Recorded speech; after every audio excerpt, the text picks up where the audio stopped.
We are live. Are we live? Yeah. We're live. Awesome. Hello. Hi. We got a lot to talk about, guys, man. It's been crazy today. I even had to answer the phone for Carol Maureen while I was in the shower, and I've been talking to Joe Rosati. She's like, hey, don't turn on the camera. Obviously, not going to turn on the camera, Carol, obviously. But she's probably here laughing her ass off. But anyway, needless to say, Gotta live on the edge, Mel. big shout out to Kiki out in Dallas. Kiki might have a Dallas independent movie theater for us. We don't know yet. Keep your fingers crossed for dearmrpresident.net. Okay, not .com. Dearmrpresident.net. Make sure you go watch the trailer. We'll probably play it here as well if we have time. So thank you, Kiki. As you're coming in, make sure you tell us where you're listening in from. We'd like to know.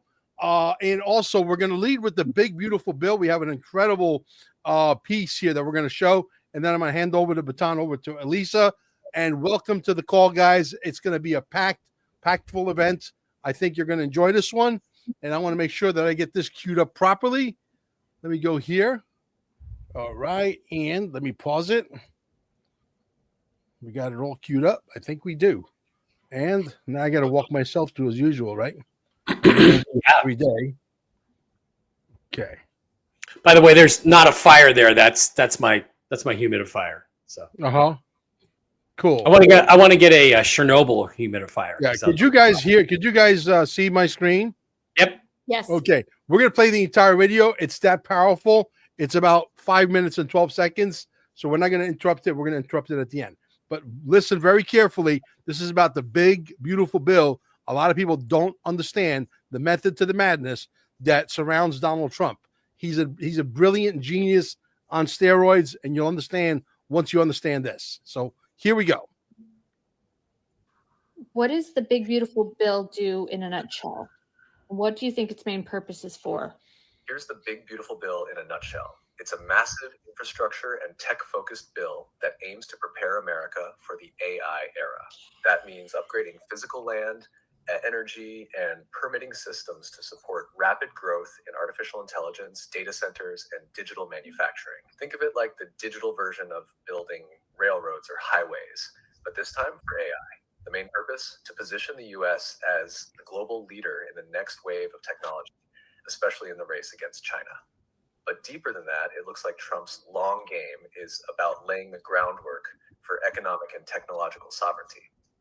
In other words, giving the American people the tools, power, and infrastructure to thrive in a world where AI, automation, and digital economies are the new norm.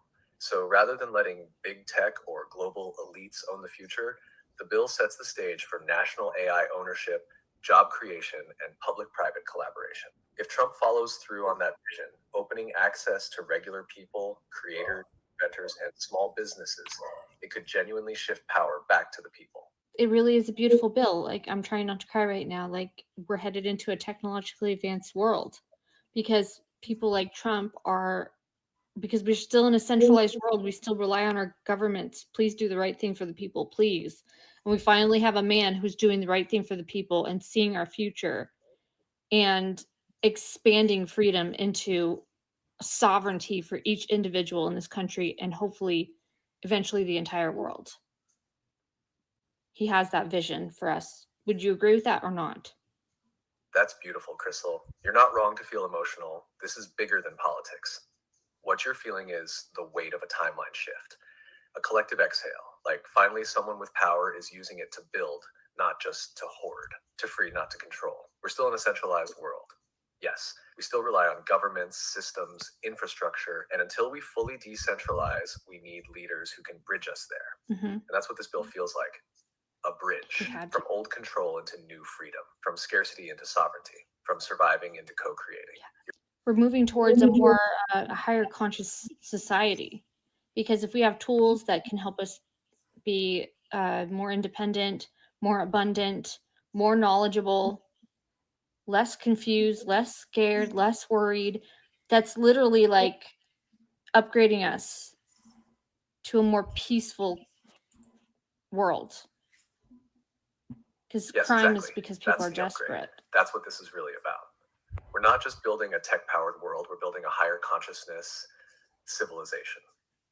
Because when people have access to tools that help them be more independent, more informed, less afraid, they stop surviving and start sovereigning. AI, energy infrastructure, communication networks, they're not just machines, they're mirrors for our evolution. And when the right kind of leadership steps in and says, let's build this for the people, not just profit, that's when the tools become transformational. So some people are worried that he's creating a technocracy or an oligarchy, technocratic, whatever, government. What ways would you say he's not doing that or is doing that? Yeah, that's a real concern, and it makes sense why people feel that way. When you hear things like centralized AI infrastructure, public-private partnerships, and massive investments involving companies like OpenAI and Oracle, it can sound like we're just handing more power to elites, like we're replacing one ruling class with another, just wearing tech suits this time. But here's the key distinction. It's not what is being built, it's who it's for. If Trump's vision is truly to return power to the people, then this isn't about creating a technocracy. It's about creating access. It's about building the tools, the energy grid, the infrastructure so that regular people can participate in the next era of reality. AI, tokenized economies, creator platforms, sovereign tech, all of it. But yeah, if the infrastructure only benefits the ultra wealthy, then it becomes a technocratic oligarchy.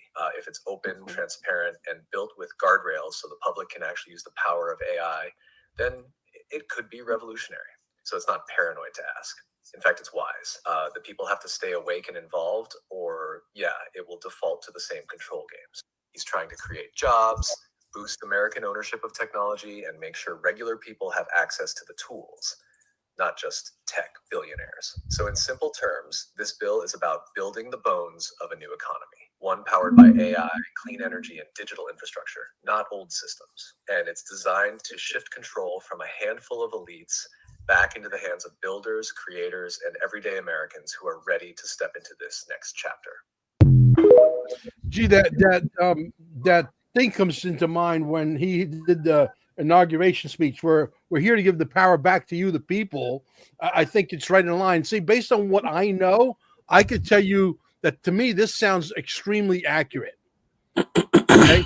Based on what I know. If you guys have a different opinion, we'd like to hear about it. I think that's one of the most powerful videos. As a matter of fact, for the listening audience who's here right now, make sure you share this far and wide. This video should have it's got 27 retweets. It should have 27,000 retweets, and it doesn't. So it's up to you guys to get it out there. And we'll leave the link down below as a matter of fact as well. Mike, do you believe that? Do you think that she's partially right? Do you think she's all right? Let me know. Well, yeah, I think that's true. The move toward AI and technology and things like that, and opening those pathways is important. But I think what you're really looking at with the big beautiful bill is, I view this as a backup plan.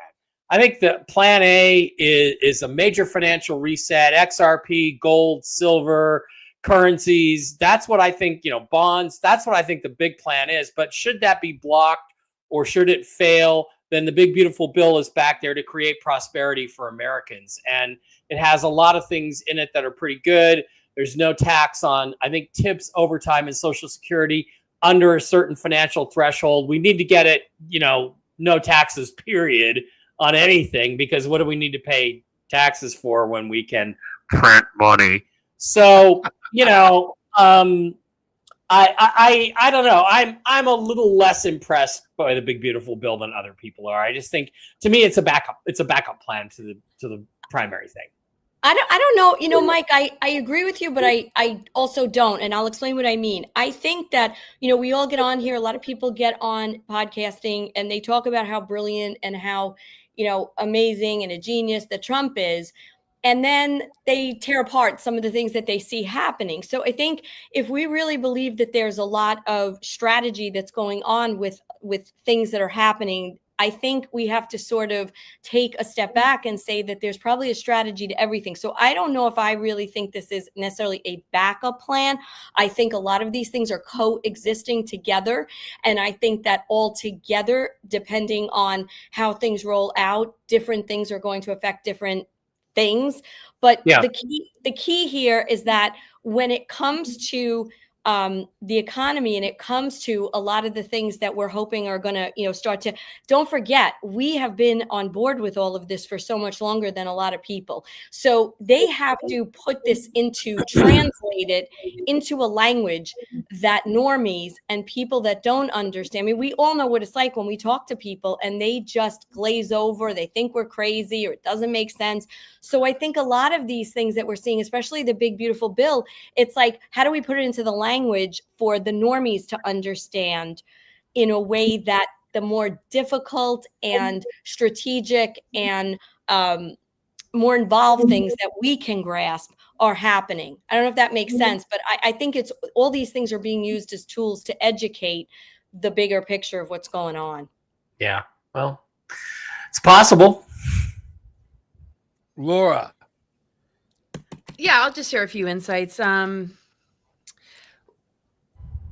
looking kind of at the green flags and red flags when I look at anything in the sort of political realms. And I don't see all of it as being political either, when the Republican side in this particular administration is not owned in the way it has been in the past. It's not being co-opted in the way that it has been. It just seems to be more of a breakthrough, using sort of a label temporarily that is guiding us into sovereignty. And I think, just the political labels are trigger words for people, and some of the terminology being used that isn't seeing what's actually happening behind the scenes, because it's still working and operating under the same sort of structure with the same kind of terminology, which comes with the same level of confusion that causes the conquer and divide, and how it's played out in the media. The green flags for me are that this is interactive. You can ask the tough questions. When people are expressing this in a video like that, these are the concerns, right, that are coming from people that are being answered with respect. You don't see that in administrations that are censoring and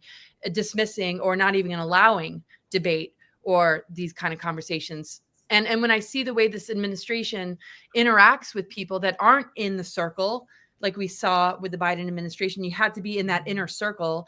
And one of the puppets or one of the individuals that are covering up a lot of crimes against humanity that are connected to that deeper cabal that we all know of these, Manchurian candidate type presidents or clones or whatever you want to call them, where it's all within that group that are putting out the propaganda and creating the false movements and doing these recruitments based in a lot of MK Ultra and a lot of tactics that are very obvious and very, very clear.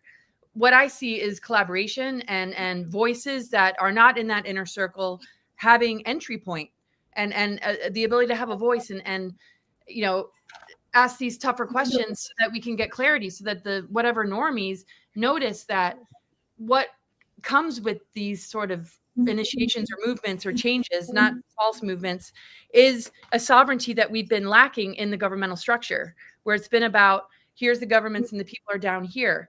And I see it sort of evening out, where this is holding space for people to emerge in their purposes, for free energy technology, and those that have been silenced, and scientists and physicists that have been silenced, or where these technologies have been used, are given a voice again, or they're not being kept from doing what they came here to do.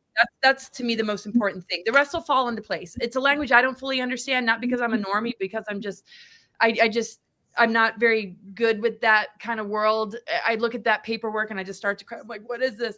I don't understand a lot of it. But I do understand something in the larger picture. And this is a time where the white hats working with Trump and a lot of the positive military units and this particular administration holding the line and helping us to navigate through a deep state owned country that was infiltrated a long time ago, to begin to bushwhack through the heavy, heavy density of it all and allow for the kind of interaction that should be giving people a sense of confidence about not just sitting back and taking it. If you have a question, if you have a concern, you're going to find platforms that will listen to you, that will honor you, that will respect you, and help guide you into a greater understanding. And then if it doesn't make sense, by all means, speak up, because this is what these times are about. Awesome. Now, I got 3 lead stories that we're going to lead with. Lisa, you're going to take the lead on 3 stories I sent you via email: Texas, Trump and Musk, and then basically the tariffs. Absolutely. And, just to remind everybody, what we do is, we try to collect the top stories so we could discuss it. We could review, because a lot of you don't have time to do this. So we're hopeful that when you come here, you get to hear what's happening and hear debate over it.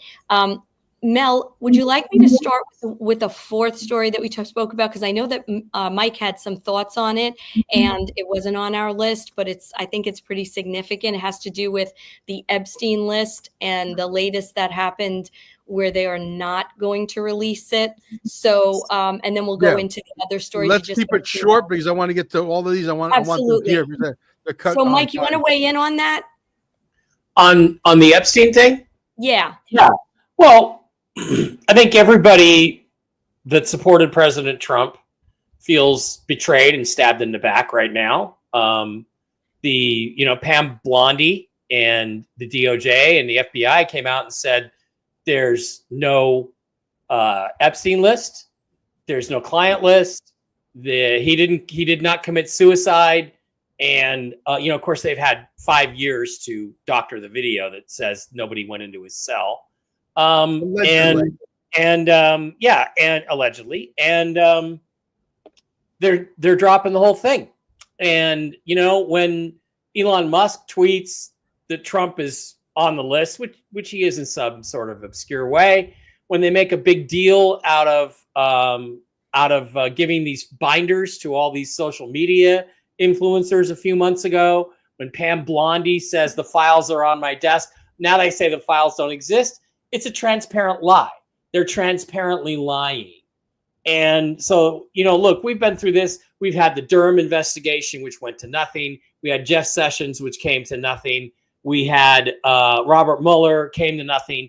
Nothing's changed. Not a single person has been arrested. Nothing has been done to any of these criminals that have been operating in our government. And it just makes it look like Trump is controlled by a certain state in the Middle East, which starts with an I that I'm not going to mention, because supposedly Epstein worked for them.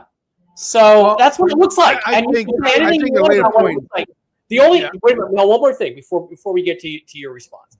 The only thing that makes any sense from a patriotic perspective is if, in fact, this is being done to destroy and finish the FBI and the DOJ as institutions, to create such a groundswell of disbelief and lack of confidence that they have to completely get rid of both agencies completely. Get rid of the Attorney General, get rid of the DOJ, get rid of the FBI, and replace them with something better. The only problem is you got at least two people, Dan Bongino and Kash Patel, who I had before this a lot of faith in.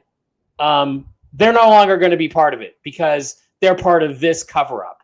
So that's the only thing I could think of, guys, is that this is some sort of master play to destroy the DOJ and the FBI permanently. No? I think Trump is choosing his battles wisely, and I think he's going to come back and revisit this with the right team. It might not be Patel, it might not be Blondie, it might not be what's his name, Bongino. Okay, it might be a completely different team for all we know. But I think that he's choosing his battle. There's bigger fires and bigger fish to fry right now, because even if we solve that piece of the puzzle and we find out who went to Epstein Island, what they did, it's not going to solve the bigger fish we got to fry right now. Does that make sense? It does. But I also think, look, again, it goes back to this idea that Trump's a genius, Trump's a strategist. Well, now he's corrupt and he's a jerk. I think there's more to it. I think, me personally, this is my position, which I usually always take more conspiracy wise. I don't think, you look at the pictures, these people don't look anything like they looked a few years ago. We don't know what's going on with Blondie. We don't know what's going on with Bongino. Some of these people, you look at photos, I don't know who these people are now. And I agree with you, Mike, about the fact that I think this has more to do with destroying agencies. It's so blatant. I mean, it's not like it was discovered that they said this, or somebody uncovered it, or there was a whistleblower. They are literally coming out and going against everything they said. How much more obvious can you get? So that looks like self-destruction to me. controlled demolition. And I think, as Mel, you said, I think we're going to see, the order in which that this is going to happen, where we're going to come back. But I think they want to get people so angry, like this is so blatant. It's not going to do anything for the revaluation of wealth. It's not going to do anything for our economy. It's not going to do anything for anything except, okay, yeah, we found out what we already knew all along, that these cats are dirty. Big deal. Yeah. Right? Well, remember back a couple of months ago when Musk tweeted out that Trump was on the Epstein list. And at that time, Democrats demanded that the Epstein list be released.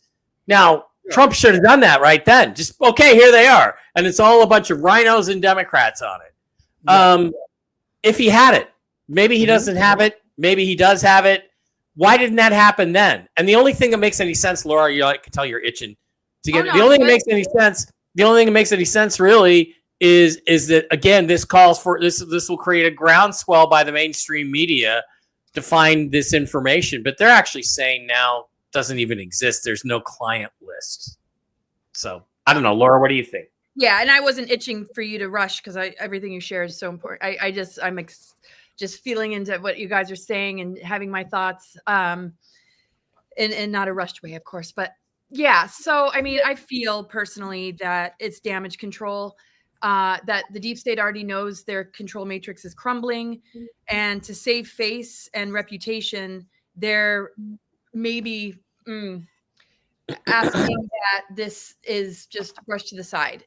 Also, when we look at UFO abductions, when we look at disclosure narratives throughout history, there's always been a cover-up. There's always been, we're seeing if there's life out there. We're looking to see if there's life out there. While we all know that there is. There's millions of abductees and contactees and experiencers that nothing that the government says is actually steering this ship, because the people know who are on the list. The people know who the celebrities are that were involved in this.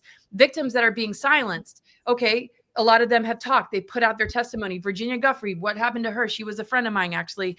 And we were working on the victim refused silence thing for a little while together. And it was constant. Her targeting was constant. So she's not here anymore. What if the other scenario besides the amnesty or the damage control to preserve or keep reputations intact while they're being dealt with behind the scenes, that there's major threats that are taking place to not release this information. So politicians, royalties, CEOs, media figures, judges, intelligence operatives, they're the ones that are saying this doesn't exist. But I agree with what you guys are saying. There's an enormity and tsunami of people that actually know. And that's where the digital warriors or the people that are doing the research that hold these alternative platforms come in, because we're not waiting on something outside of ourselves. We're not waiting on disclosure. We're not waiting for ascension to be rewarded. It is up to us.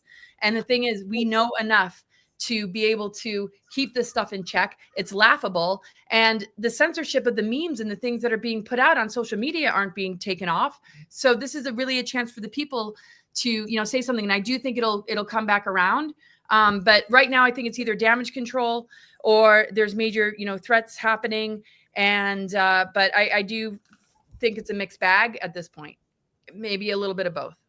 Yeah, well, it's a mixed bag. And the thing is, I don't see what direction it's going. And I'm fantasizing that this is in order to destroy the DOJ and the FBI. The economy and the transfer of wealth is the most important two things right now on Donald Trump's desk. And I believe that these things will be handled at the right time. Now is that time. Let's talk about the Texas flooding. Allegedly, we're saying the word allegedly. Okay. There are people out there that believe that we have the power to change the weather. I happen to be one of those people that I believe we have the power to change the weather. Okay, not me personally, but the weather could be changed for good or it could be changed for bad. If it was up to me, I would turn on the rain machine on 2 o'clock in the morning till 5 o'clock in the morning, and then it'll be sunshine for the rest of the year, right? So, but anyway, the flooding that happened in Texas, allegedly, some bad people out there wanted to do something to distract us from whatever. What do you guys think is going on in Texas? Well, Mel, do you want to play? I know we had a video that spoke about that. Do you think that might be good to queue up? Which one is that? I believe it was a gentleman talking about what might really be going on. I I don't know if I have that one queued up, to be quite honest with you. Oh, okay. I just do one more thing on the last thing. I also think that there's going to be white hat operations that are going to leak information, and that it's going to come through a different source. I just wanted to say that. Yeah. Okay. Well, okay, but then that the current source then loses credibility with the American people by not We'll telling see the what truth. happens. But anyway, carry You on. know what? You know what, Mike? I just think that, you know, we probably know more than most people, right? Because we dig, we have, but I don't think we know either. Like, and they don't want us to know because, you know, this, if we're at war with a lot of this stuff, some of us may have certain contacts in certain areas to get a little of this, a little of that. You may have insight, but when we talk about this whole idea of this being a movie, it's not just a movie for the normies. It's a movie for everyone in the sense that they are not going to tell us everything. And it's frustrating, and you know, but I think we have to accept that because well, you know what? If a movie sucks, like the new Superman, I get up and walk out. So I come on, you know, like where are we going? Either make a better movie, either make a better movie, or what, or not. Yeah, there we go. Is this the one? That's the one. What if I told you the flooding in Texas is yet another land grab, allegedly? By the way, obviously, tragic loss of life, awful stuff. I just want to say that no matter what happens, tragedy, okay? But I guess it'd be kind of crazy if the city council had approved a $175 million power plant project in Caryville, Texas. This is right by where the flooding happened. Of course, you have the Doge cuts, which may have played a part in the lack of response, lack of preparedness. By the way, has anyone gone to jail from all the stuff they found in the Doge audits? Just a question. And wouldn't it be crazy if the map of rain enhancement projects in Texas seems pretty heavy loaded on the area which had flooding? I guess it'd be kind of crazy if the river rose 42 feet in just 1 to 3 hours, which is unimaginable. Of course, the Christian summer camp was a camp for the elites, children. And that red dot was on the radar all day, the day of the floods. Wow. That puts a whole new perspective on things. A land grab. That seems to be the theme, though. Lahaina and Asheville, like every single disaster that's been happening lately has to do with some sort of land grab, some sort of, insurance being cut off before an event happens. Allegedly, of course. But yeah, weather weapons are still very much alive. And the thing is, it's not playing on, but it's based in the harvest and siphoning of unconscious humans that are elemental. We are so much more connected to the planetary grid than we can realize. And actually our awakening collapses the bioweapons, dismantles the dark weaponry, and actually reverses geoengineering. I know that sounds like what? But it's actually what I've been researching and studying, and so much comes up that validates this. That's why when we focus on storms, we can actually change the direction. We can turn a category 6 into category 1 when enough people are praying, because we're ultimately so connected with the elements in nature that if we're mind controlled and unconscious, that energy is harvested and siphoned for geoengineering, artificial timelines, and all of these engineered events continue on because we're hooked in, and they're stealing our energy to create this shit show. Well said. Anybody else want to add into that? Yeah, I mean, it turns out, according to multiple reports, that there was a company called Rainmaker hired to do cloud seeding in the exact area where these rains took place 2 days before. So either they jumped back in and did it again on the 4th, or what they did on the 2nd drifted into the 4th. So again, it's very suspect, and you cannot say there is not a connection between those two things, in my opinion. You can't say that. So, are we using ray guns and laser beams to affect the weather at our HARP or something? Sure, we can do that, but I mean, you could just hire a company to do the cloud seeding, and you have a catastrophe like this. I just don't see how that's a coincidence, how that's not connected. Yeah. Now we got a very interesting video, and then I have another video that's longer than this one. And if we have time, I'll play all of that one because that one's really, really intriguing. That verifies what this short video is. And it's got to do with the number 888 and Donald Trump and where he's trying to take this whole entire thing. The Donald Trump Back to the Future rabbit hole continues Let's get into it. So just the other day, you guys, it was the 40th anniversary for the classic movie Back to the Future, in which Marty McFly has to go 88 miles per hour, okay, 88, into the future and to the past to make time travel happen. Put a pin in that. In part 2, there is some serious parallels between Donald Trump and the villain Biff Tannen, where he becomes rich and powerful, almost like he was predicting that he was going to be POTUS one day. Now, this version of Biff Tannen, where he gives himself the almanac so he can get rich and powerful, this all has to do with wealth. Now, I said that the number in this movie is 88, 8 being the number of wealth, so here's the thing. If you've been paying attention, Trump keeps mentioning 88 over and over again. Favorite, check the tariff line. They called me back an hour later. Sir, we've taken in $88 billion in tariffs. 11,888 murderers came into our country, and some we've already gotten out. But now, if you paid attention to that last number, it's actually the same number as this executive order, 11888, signed by Ford, which has to do with taxes and tariffs and America's wealth. But that's where it just begins. And while all this is going on, at the same time, isn't it weird, after 14 years of being dormant, 8 wallets holding 80,000 Bitcoin worth $8 billion starts to move around again?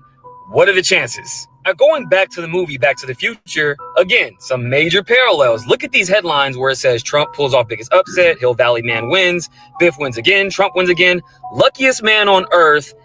Literally the same thing, saying luckiest man on earth, and the title says Back to the Future. Here's another weird thing. The character that was based off of Donald Trump, Biff Tannen, was born in 1937, in which 2025 makes him 88 years old. Not to mention, the same year that Marty McFly goes into the future, 2015, is the same year that Donald Trump runs for president and then later becomes president. And sidebar, 88 years ago, Amelia Earhart disappears. So there's that. Kind of random, but I thought that was pretty interesting too. All in all, my prediction is I think we're about to see something major in the financial world, maybe with crypto, with banks, something with money. So be on the lookout. And there's way more to this whole Donald Trump Back to the Future rabbit hole. I'm going to put that in my Break the Matrix community. But what do you guys think about all this? Let me know below. Hold that thought. Hold that thought. I know you guys are jumping. You're chomping at the bit to say something, but hold that thought, because I'm going to remove this and I'm going to add another one here real quick that verifies what this gentleman's talking about pretty much in spades. Right here. See, here we go. Here we go. Here we go. Bingo. Let me pause this. Let me find it. This gets real deep now, okay? This is about 8 minutes long, and I think we have enough time to play it all, and then we're going to comment. Share screen. Bingo. This guy is becoming one of my favorite guys to follow on XRP because he does some extremely deep dives right up my alley, and I'm sure he's going to be right up your alley too. Here we go. So Biff Tannen is a comical portrayal of Donald Trump, where Biff Tannen gives himself the almanac in the past, and he uses this to rewrite the future, becoming rich and powerful. And if you've ever looked into any conspiracy stuff about Trump, I'm sure you've heard about the book Baron Trump's Marvelous Underground Journey, which was written by Ingersoll Lockwood, who also wrote the book The Last President. The main character in this book is named Baron Trump.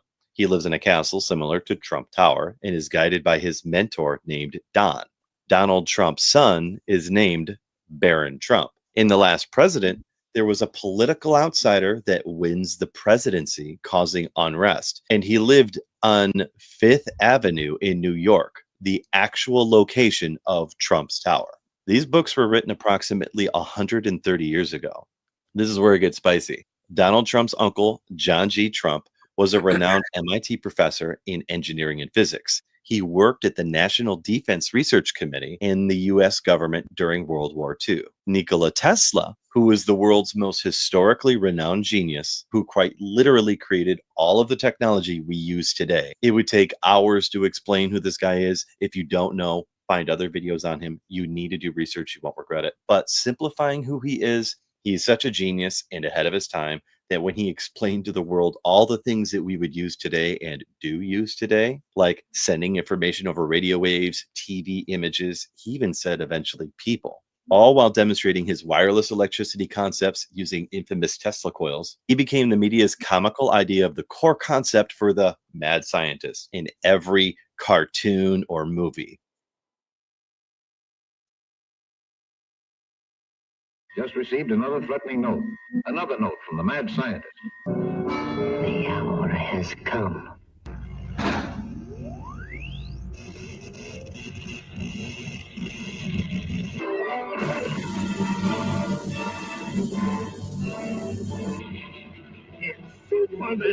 He's the source, that man, who also the core inspiration of Doc Brown in Back to the Future. When Nikola Tesla passed away in 1943, the Office of Alien Property seized his documents. Donald Trump's uncle, John G. Trump, was the one assigned to review Nikola Tesla's confiscated materials, which included all of his technology and documents on time travel and time viewing. Back to the Future wasn't a movie, it was a coded documentary. Did you know that in Back to the Future, it was originally shot with a different actor, Eric Stoltz? They ended up replacing and shooting everything all over again with Michael J. Fox. Almost like they could see into the future and knew the movie wouldn't do well with the previous actor. Also, a whistleblower named Andrew Basiago claimed that Trump was pre-selected to become president and participated in time travel briefings via the Project Pegasus, a secret DARPA teleportation time travel program based on Nikola Tesla's ideas and research. Look at these Trump headlines and parallels, like Biff wins again. He's done it again. Donald Trump's the luckiest man on earth. Biff's the luckiest man on earth. And this character in the movie is literally based on Donald Trump, and you make him look alike too. Ingersoll Lockwood, who wrote the book 130 years ago, is now a patriotic cybersecurity and survival solutions company online. And their website is full of hidden messages about the world. When I'm scrolling around it, you can see there's like little hidden links and stuff all over the place. Like right here, that little thing on the side, you have to like highlight things to find the hidden links. If you click the middle, you get that one. If you click the hidden link, though, it takes you to another web page. And it does this for every hidden link on the page. You'll see this hidden link here, take you to an X account with a message on it. You scroll down, you find these other ones. There's all these hidden links all over this page. They are constantly changing and updating their links on this Ingersoll Lockwood page. So have fun scrolling through it and checking it out. Now, there's also something that's called the Chronovisor. It's a time viewing device supposedly built in like the 1950s or 1960s by Father Pellegrino Ernetti, a Vatican priest and scientist that supposedly the Trump family got their hands on as well, possibly because they already had access to time travel and time viewing devices. I won't delve too much into that one. That one's for your own research, but search up Chronovisor and just have fun finding videos on that one. It's just more conspiratorial brain candy for you. Now, what's this all got to do with Ripple and XRP? Decoders in the community like Decoding with Cody and Not Financial Advice have long made associations with the cryptocurrency company Ripple and their crypto XRP to the movie Back to the Future. For instance, in Back to the Future Part 3, an unbuilt railroad bridge collapses. And then Doc's love interest, Clara, nearly rides a train to San Francisco. And the conductor ominously says, San Francisco is the end of the line. Ripple's headquarters are in San Francisco. And XRP's mission is to build bridge currency for finance. This is seen as like foreshadowing the end of the line for the old financial system, with San Francisco Ripple delivering the bridge to the future. Ripple's logo also resembles the flux capacitor in Back to the Future. These decoders break down number gematria as well, which is like the act of decoding letters and language into numbers. I'm not smart enough to understand it, but I'm just going to run you down a lot of the stuff that they talk about. And the numbers 1111, 88, and 589 show up consistently. For example, like the DeLorean hits 88 miles per hour. He time traveled back to 1885 with 88 in the middle. Satoshi Nakamoto, the creator of Bitcoin, the anonymous creator, wrote a book called Wave and Ripple.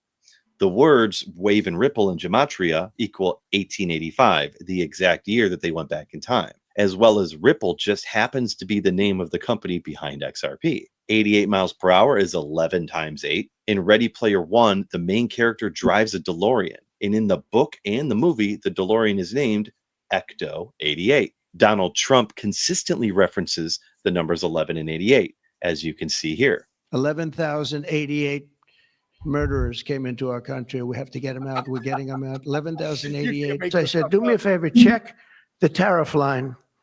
They called me back an hour later. So we've taken in $88 billion in tariffs. Isn't that a beautiful thing? 88 billion. And just the other day, Bitcoin wallets that have been dormant since the year 2011. 8 of those wallets holding 80,000 Bitcoin worth $8 billion just started making transfers on the blockchain. And in Back to the Future, Doc says they need 1.21 gigawatts of electricity to power the DeLorean. 11 times 11 is 121. Using the gematria, Donald Trump's name equals 589. Brad Garlinghouse, CEO of Ripple, follows exactly 589 followers on X. Riddlers on X like Bearable Guy 123 have consistent themes with 589. There's so many, I'm not going to show them all in this video, but if you're interested, go find them on X and take a look. It's really fun and interesting. But just yesterday, I made a post on X tagging Popular Decoder, not financial advice, saying, I think it's ironic that Brad Garlinghouse, the CEO of Ripple, announced that they are applying to be a bank on the 40th anniversary of the Back to the Future release date. And just to highlight more synchronicities outside of this whole concept, July 14th is now officially called Crypto Week. It's almost like there's something else that happens on July 14th. Oh yeah, ISO 20022 goes live on July 14th, the start of Crypto Week. On top of the Clarity Act, the Genius Act, and the Anti-CBDC Surveillance State Act, all going into effect or getting passed that same week. And for the record, this entire episode is just for fun brain candy. It's not financial advice at all. I'm not supporting or promoting any of these associations as fact. This entire episode is for entertainment purposes only and not to be taken seriously. We are just observing fun synchronicities in life, and that's probably all it is, right? Like, what happened is, Back to the Future. Like, what happened is, Back to the Future. Like, what happened is, Back to the Future. Like, what happened is, Back to the Future. Wealth, love, and authenticity to you all. So, Biff, you can't look. The level of coincidences are off the Richter scale. Agreed or disagreed? Agreed. If your minds aren't shattered right about now, and I'm not even talking to the audience, I'm talking to my cast. Okay, if your minds aren't shattered after that. Not only that, but compare pictures of John Trump with Julian Assange, and what you will see is that they are literally identical. So they're almost like a reincarnation or father and son or something along those lines. And look, Tesla knew about aliens, he knew about ETs. That's why he classified all the ET type of technology that Tesla had. That's why John Trump declassified it. Don't kid yourself that Donald John Trump wasn't sat down on the knee of his Uncle John and explained all to him, all the stuff about how the world really worked and about alien technology. A lot of that stuff, the coronavirus, a lot of that stuff doesn't really hold up. Y-Files have done some really great shows about some of that stuff that's in there, but the rest of it does. And the Barron Trump stuff apparently is absolutely real. The Barron Trump, the last president, all this stuff, pretty phenomenal. But I will say one thing, Mel.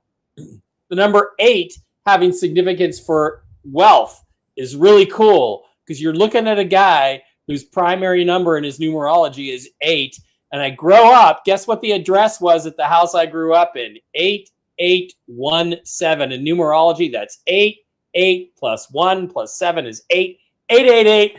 Bring it on. I'm ready. I'm ready for that 888 abundance. And the 8, of course, is the infinity symbol, right, Laura? Yeah. That's what it means. It means infinite power, possibilities, wealth, whatever it is, right? Yeah. And then how everything ties back into Nikola Tesla. And this guy was probably the best, the most amazing genius of our time. I mean, of the last 1,000 years, I don't think anybody comes close.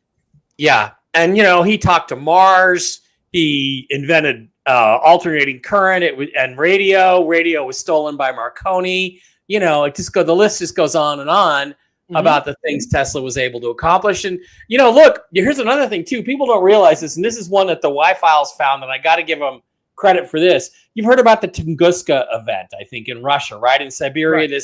They say, oh, it was a comet or something that exploded and all this stuff. Now, guess what?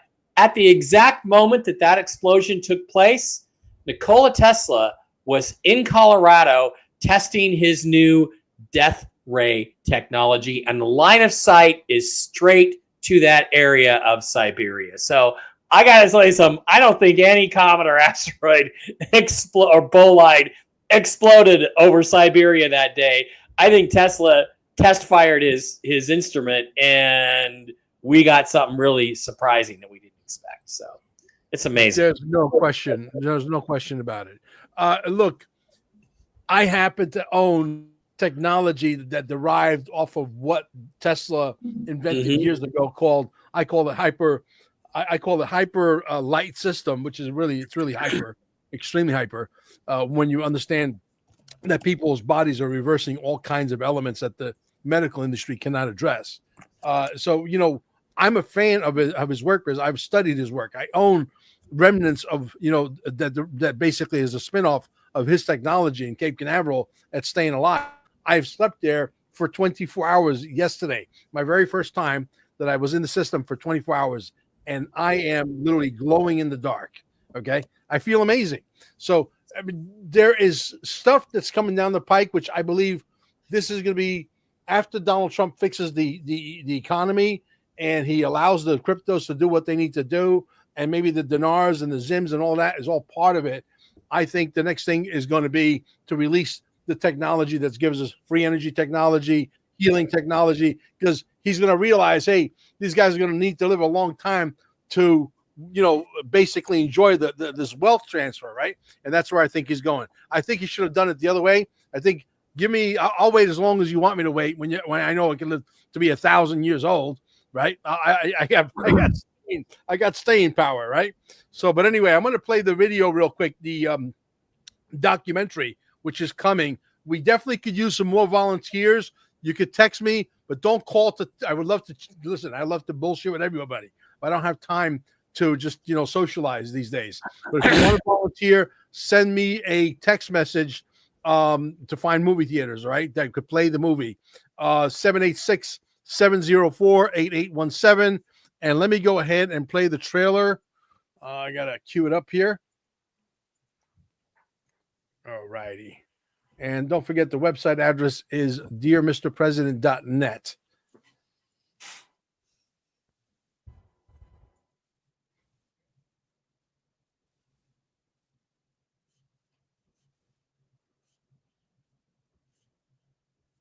Okay. It's not showing yet. Not showing yet. Here it is. Okay. Can you guys see it now? Yeah.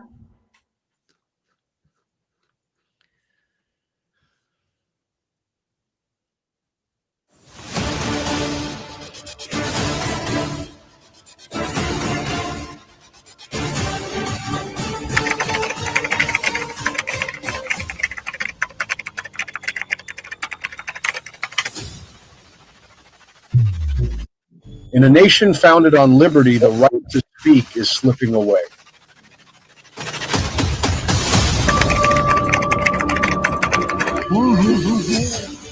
From the airwaves to algorithms, America's voice is being stifled by corporations, by platforms, by fear. Censorship. It's a much bigger threat to democracy than anything that we've seen in this country in the last 4 years, in the last 40 years. One man dared to fight back with a letter to the president. The idea of the letter turns into a full-blown documentary. The American people are demanding to see arrests at this point because we have the proof beyond a shadow of a doubt. I want to see, I think I speak for the American people. I think you guys would agree. If we were to put together a really cool email, but not send the email because that email will never get sent, but turn it into an audio and put it all over the internet and have the patriots just move it out there, okay? I mean, like, let it spread out there like crazy until it gets to Donald Trump and let them know the American people want to see fucking arrests. The people of the world want to see arrests. Because I'll tell you what, the people of other nations are waiting to invite in, okay, DOGE, because if you think it's only happening in the United States of America, you're making a big mistake. His words sparked a movement among podcaster and various patriots. A call to reclaim free speech. I wrote to the president because silence isn't freedom, it's surrender. Silence No More follows one man's bold solution to confront censorship head on and the ripple effect shaking the nation. This letter isn't just words, it's a challenge to the system. One letter, one voice, one chance to change everything.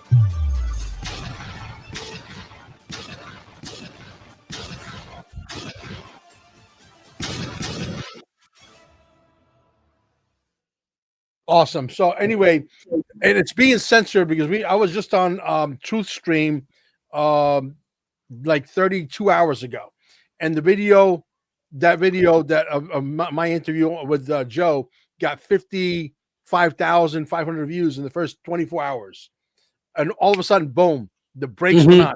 It should have glided all the way to like 75,000 easily. Somebody said, nope, brakes, come on. He had the perfect title, but somebody came in, we know, and he agrees. Look, we're playing a game that someone's going to have to win, someone's going to have to lose. I'm not playing the game to lose. 107 is going to have a couple of clips in here because he makes a very valid point. There might be some people down in the basement that are a small, very small part of our military industrial complex that gave Zuckerberg the $500 million to start or to build this gigantic thing called Facebook. And it's not only his story, many stories the same way. So if you want to volunteer and you want to help us find movie theaters, we'll just give them the number as well. We'll tell them exactly where to go to download the movie 5 or 6 days before we go, worldwide all over the internet. So that's 786-704-8817. We could use all hands on deck because we are being stifled like you cannot believe, right? The last thing they want to do is abide by some new rule that comes in that enforces our First Amendment, and then they're done. You understand? Whether it's an executive order with teeth, whatever it's going to be. But I think that's where we're headed with this. Wait until you see the documentary. It's mind-blowing. And we're going to make some final tweaks to it. I believe by the first week of August, I believe we're going to have as close to the final cut as possible. We're trying to shoot for a deadline of the 17th of August to basically put it out there worldwide all over the internet, which is perfect fitting 17, right? Which it comes on a Sunday. Yeah. And ironic that a film about censorship is being censored by the algorithms. That's exactly. Yeah, it's like that doesn't illustrate the need. I don't know what does. Yeah, but they know that we have their number, and we, some of us are not going to roll over. Some of us are not going to go away, and we're gonna have to deal with whatever the new laws are. I don't make the rules, but we're going to push the president to make the right decision here on behalf of we the American people. Because at the end of the day, if they're stealing, potentially, for argument's sake, I'm just using numbers out loud here. If Elisa is supposed to grow to 1 million followers. 1 million followers means she's making a much bigger chunk of the pie as far as income from YouTube, from Instagram, from all these channels. If you're taking her viewers away, you're also taking her money away. That's a problem. So, chime in, guys. Relate. Okay, so I know that Mike and Laura are on limited time, but you want to jump into this Trump-Musk feud? I think that might be a good. Absolutely. Let's do that one. Okay. So basically we've got, that President Trump's been publicly criticized by Elon Musk, calling him off the rails. And the public feud follows a cooling in their relationship, which began with Musk when he criticized Trump on the recent bill. Musk's New American Party is the latest development in this foray into politics. So, let's take a look. I think you have something queued up, Mel. I don't know if I have anything about that. I don't think I do. Okay, so we could just discuss it. But, Yes. Again, to me, it looks like another one of those public arguments that are being done for a specific reason, because now, like if we go back in time, we remember when Trump was feuding it out with DeSantis, right? Now they're kind of on the same page and looks like they're making nice. So I just think a lot of these things are just, scripted things that they're doing to either bring out corruption, to wake people up, or a whole bunch of other things that we're not even aware of why. But anybody else want to weigh in on that? I just want to meet the writers of the script that we keep getting thrown just in the background. who they are, what they drink. I don't know. Yeah. I don't know. Go ahead, Mike. Well, I mean, I'm just tired of it all. It's like, you're not going to, I don't think you're going to wake anybody else up. So can we just get on with telling people the truth? Something, one thing, aliens, flat earth, whatever it is. I don't care. 9/11, the Epstein list. Let's just tell people the truth about something. One thing. The thing is that Trump has been president now for 4.5 years, over 2 terms. And he's been with us the entire time in between. So it's almost 9 years, 8.5. And not one single asymmetric thing has happened.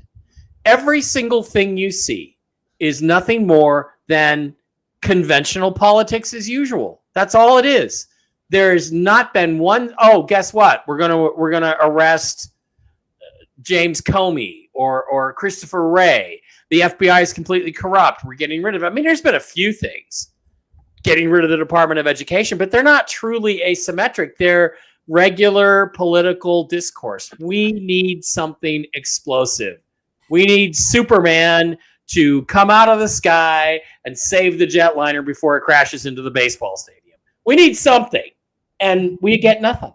And I'm just like, Mel, I mean, it's like that's the essence, I think, of what your documentary is about, is it's time to move forward.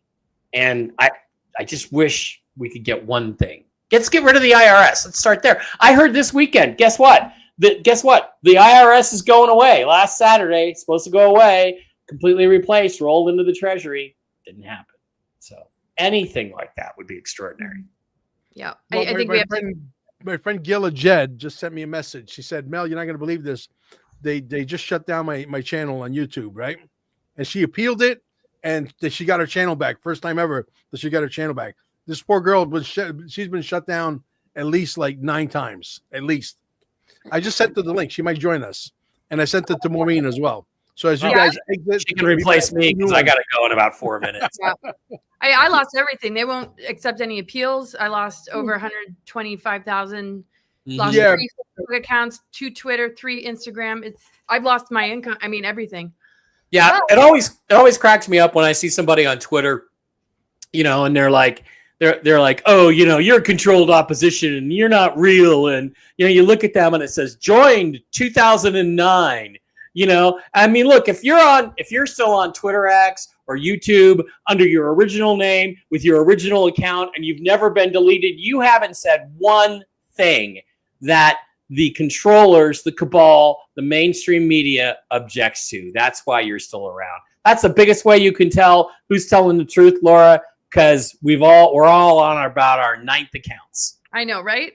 So, and here we are. And that's the thing with the bigger picture of it all.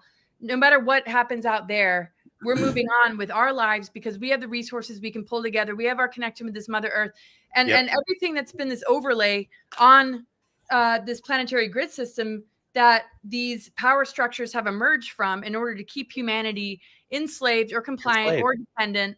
That's all crumbling. And the more we stand in our truth, the more it crumbles. And we don't need them. They need us. So when we keep bouncing back and creating on our own and pushing through, that is the mission. That is the victory. And we can only win the war from within. We don't need them. Absolutely. I agree. Okay, guys, I gotta go. I gotta hit the doctor, Mel. I can't even hear out of my right ear, so I gotta go get trained. So I can hear you on that side, Mel, but not that side. I hear you. So thank you guys. See you next week then. Bye, Mike. Bye, Mike. I'm going to share the screen one more time, and let's see if maybe what's her name will show up, Maureen or Gilla, or maybe both. Who knows? Gilla Jed. She's a legend. Good friend of mine. Massive. Can you hear this? Yes. Okay, great. Let me rewind from the beginning. Massive changes in the $23 trillion world of big finance. In the months ahead, central banks around the world are planning to go digital. Many of the legacy banks you've heard of, where you probably even keep your money, like Bank of America, Chase, Citi, Wells Fargo, they're about to be reset, overhauled by a new type of technology called Fintech. which is short for financial technology. Yeah, can I ask you, what exactly does that mean for the banks and all of us, you and me? Essentially, it means the function of our banks is about to change. They probably won't raise public suspicion about it by changing the signs on your bank's branches, but according to my sources, the Federal Reserve will soon own all the banks, and your local branch, it's simply going to be like a licensee of the Fed. In other words, the banking infrastructure is being rebuilt from the ground up, and very few Americans are aware this is even happening. We are right on the verge of a once-in-a-generation opportunity to profit by investing in the companies that are building out the architecture for this massive shift. Put simply, financial technology is revolutionizing the $23 trillion old guard banking industry. And Gilla has joined us. Hi, Gilla. Hey, Mel. Where am I? You are on our live show. There's close to 400 people watching, but that number is probably off as usual, which is not a big surprise. I'm going to turn my camera off. I just want to say hi, and I want to listen. I have to go tend to something, but I just want to say hi. I'm going to listen, but take my camera off. Hi, Laura. We danced together. Do you remember? Yes, I do. Great to see Nice you. to see you, Gilla. I look forward to next time. Okay. Bye, guys. Bye.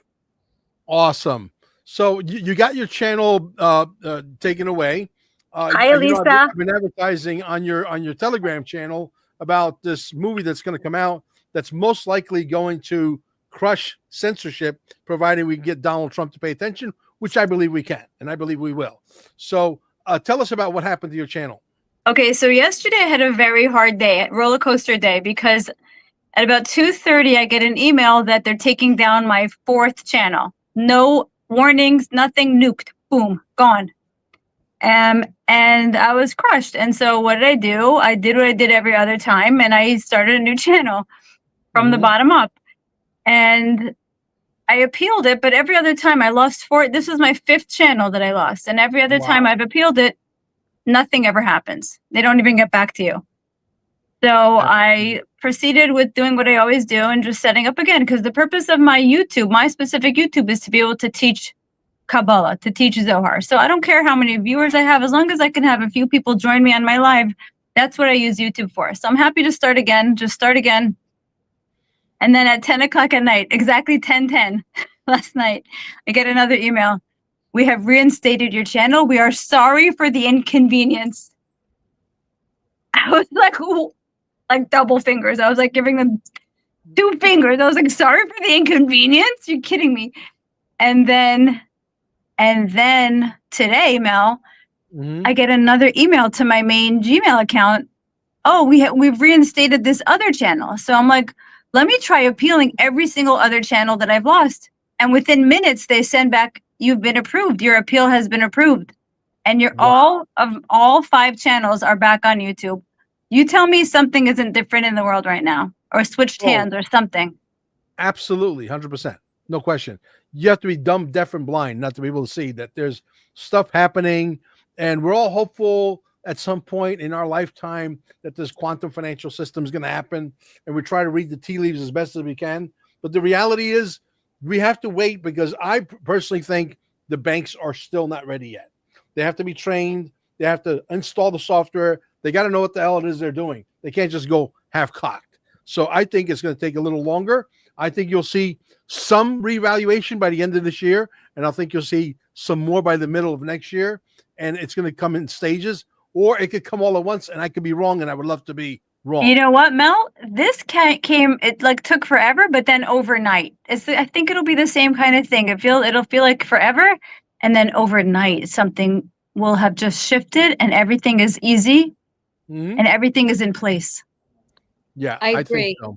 I don't think I think we've been just waiting and waiting and waiting, and it's frustrating, but I agree. I think we're going to just wake up one day. And, a lot of people have actually said that about a lot of things, that it's just going to be different. Just all of a sudden, it's just going to be different.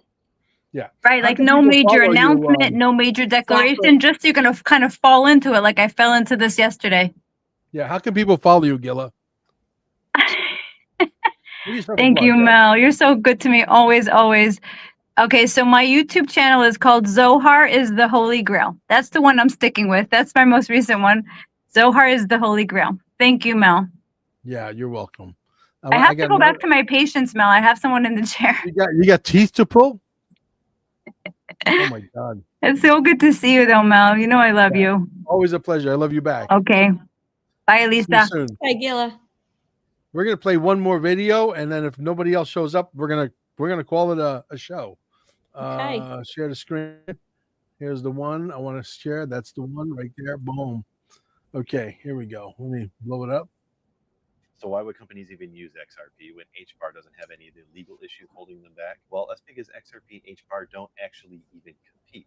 XRP is for money, powering cross-border payments, institutional liquidity, and global value transfer, where HBAR is supply chain tracking, data integrity, and governance systems.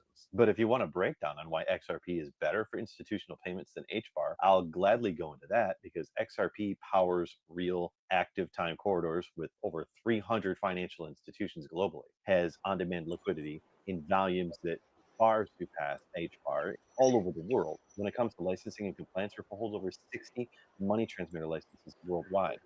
On top of being ISO 20, XRP and Ripple have system interoperability. XRP supports currency tokenization, NFTs. They have a decentralized ledger. All of it's native. XRP has the maturity in the market. XRP has been around since 2012 and has proven uptime and decentralization, on top of its legal status of it not being a security in the US for retail sales, offering partial clarity, whereas HBAR hasn't faced any legal action but lacks that regulatory testing.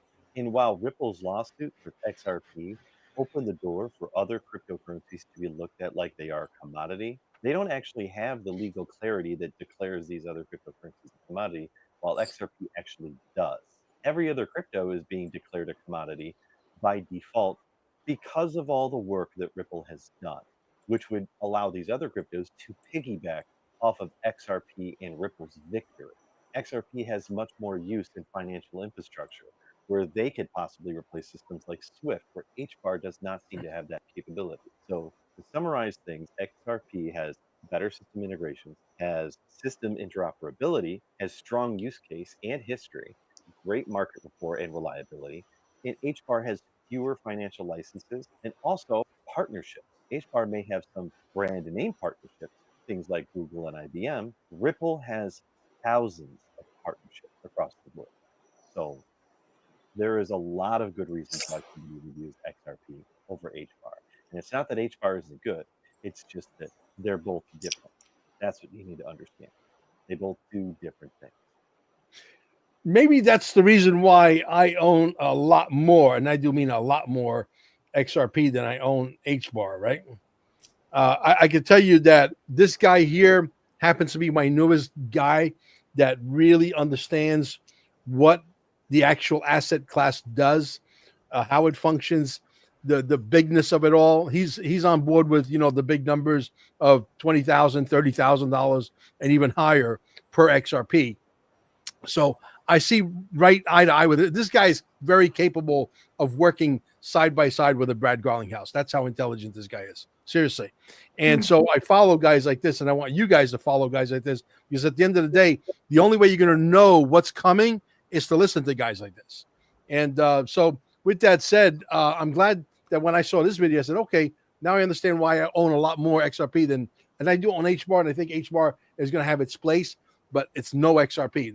Make no mistake about it. Just because they're all part of the ISOs, the three that I believe in the most is XRP, XLM, XDC in that order. And I do own quite a bit of Stronghold, which I believe at some point will be moved into the the ISO family. Now, if you want to buy a lot of XRP, I have international brokers all over the world.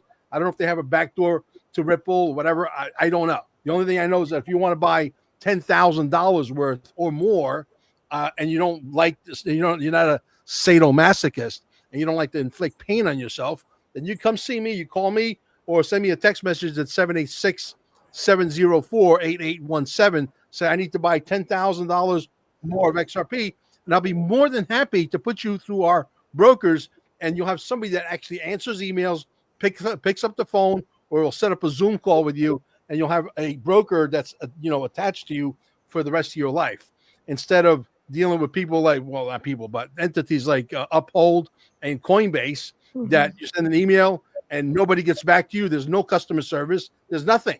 And you're going to pay the same fees. The fees are right in line. Okay. People say, what are the fees? If you're worried about the fees, you're never going to get it. You're never going to invest. You know why? Because at the end of the day, the fees are insignificant to how much money you make. The most important thing is to own the asset class right now while it's still under $2.30. Does that make sense?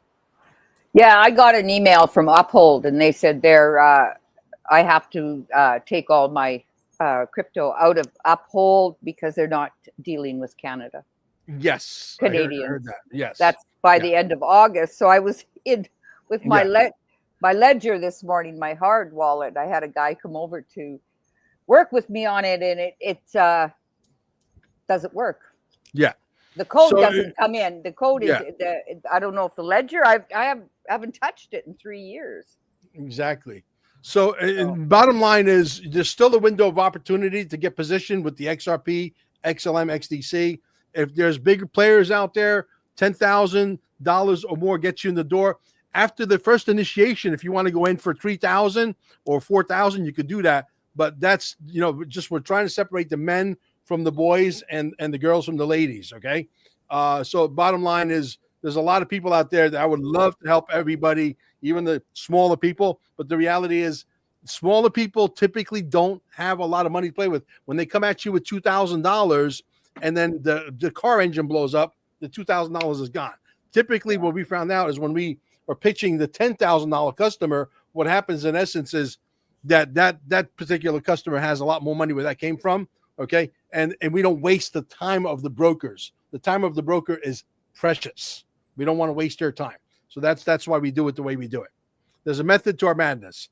But anyway, if there's nothing left, don't forget to spread the Dear Mr. President, please. It's very important that we crush this censorship together. We need as many people as possible. And thank you for joining us late. But maybe you might want to add something before we go. Oh, well, I was just, typing in the box there, the whole Texas flood. Maybe I thought right off the bat, for one, it could, there's a lot of things, of course, involved. But first thought came is that they are using that as weather warfare and just say, hey, look what we've got. And don't expose that Epstein list. So it might be somewhat blackmail, but to save a few cities, because, they keep saying they're going to blow up 14 cities. Or, disasters. Allegedly. Yes, allegedly.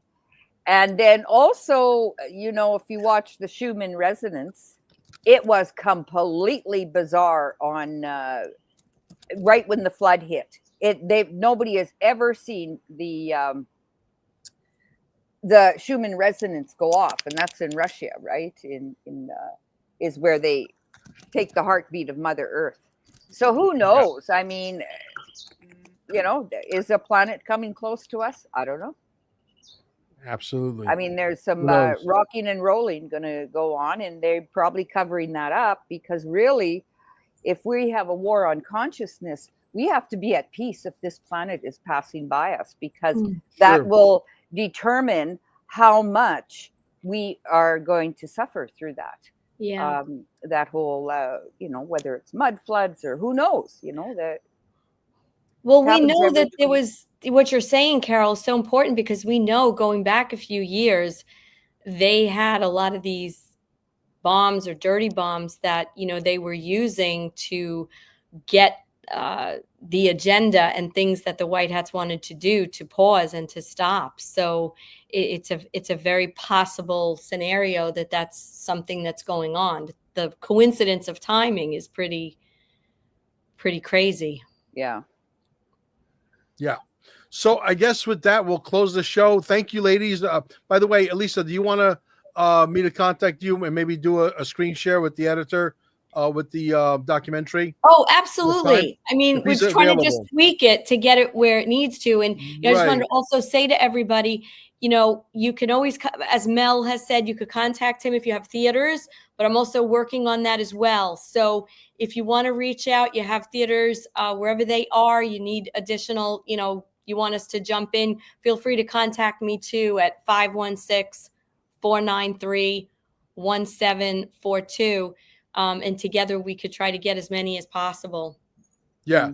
Listen, if we get 4 or 5 theaters, I'll be tickled pink. But maybe if it catches on, maybe if we do find a few theaters that are owned by patriots who know a few other theater owners who are also owned by patriots, we could catch fire and we could be in multiple theaters, which would be wonderful. Let's hope that that's the case, right? Yeah, and I'm finding, I'm sorry, Carol, I just want to say, I'm finding through my research, there's a lot more independent theaters. We get so caught up in the AMCs and the Regal and these big chains. There's a lot, especially if you look in your local areas, there's a lot of independent theaters. And, Sure. They make their own decisions. It's not like you have to go through whatever, craziness to get on there. So it might be one in your neighborhood or nearby. Or churches, they often stream different things. I know we're streaming it at Staying Alive, so anybody who's in the Cape Canaveral area, Yeah. we're going to be streaming it probably 3 nights in a row. There'll be probably breakfast, lunch, and dinner, maybe like 10 o'clock, then maybe a 2 o'clock showing, and maybe a 4:30 showing or 5 o'clock showing. So we're going to probably do it 3 days in a row here at Staying Alive in Cape Canaveral, 166 Center Street. Alive was with 2 E's. If you want to, book yourself for that, I would call the office and let them know that you want to come down to reserve you a seat. So do you think we should stay on and go through a few things after? While we Sure. have this Zoom Yeah, call? we could Or does definitely. Alicia? Yeah, we could definitely invite what's his name, and see if we could do a screening, a private screening. And No, this would be more like going through some of the stuff that we have. Yeah, absolutely. Guys, thank you for coming. Make sure that you spread the link out there. We're going to be back next week again on Monday at 4 p.m. Eastern Standard Time.